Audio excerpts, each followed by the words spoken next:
పవన్ ఎందుకు మౌనం పాటిస్తున్నారు? దీనికి సమాధానం చెప్పాలంటే ఆయన మౌనం వీడాలి. ఆయన మౌనం వీడితే ఈ ప్రశ్నకు అర్థం ఉండదు. పవన్ ఎందుకు మౌనం పాటిస్తున్నారు? ఈ ప్రశ్నకు పవన్ ఎలాగూ సమాధానం చెప్పరు. వెతక్క 3 జవాబులు దొరికాయి. ఆన్సర్ నెంబర్ 1, పవన్ మౌనం వెనుక ఉన్నది వ్యూహాత్మకం. ఆన్సర్ నెంబర్ 2, ఏమీ చేయలేకపోతున్నామన్న నిర్వేదం.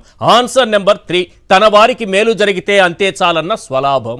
ఈ మూడింటిలో ఒకటి కావచ్చు లేదా 3 కావచ్చు. తిరుపతి తొక్కిసలాట ఘటన అయినా, లోకేష్ను సీఎంను చేయాలన్న డిమాండ్ పైన, తన జిల్లాలో లోకేష్ సన్నిహితులే అధికారులుగా బాధ్యతలు తీసుకోవటం పైన ఆయన అసంతృప్తితో రగిలిపోతున్నారు. శాంతి భద్రతలు గాలి కుదిరేయడం, సూపర్ 6 హామీలను ఎగ్గొట్టడం, కూటమికి చెడ్డ పేరు తేవచ్చు, కానీ తనకు మాత్రం ఆ మరక అంటకూడదని ఆయన విశ్వ ప్రయత్నం చేస్తున్నారు. ఓన్ ఇమేజ్ బిల్డ్ చేసుకునే ప్రయత్నం చేస్తున్నారు. అదే సమయంలో తనకు కావలసిన వారికి ఈ ప్రభుత్వం ద్వారా ఎలాంటి లబ్ధి చేకూర్చాలో పక్కా ప్లానింగ్తో అడుగులేస్తున్నారు. ఓవరాల్గా కొన్ని జరగకూడదనుకున్నా, కొన్ని జరగాలని బలంగా కోరుకున్నా, అన్నింటికీ మౌనమే సరైన మార్గమని ఆయన భావిస్తున్నట్టున్నారు.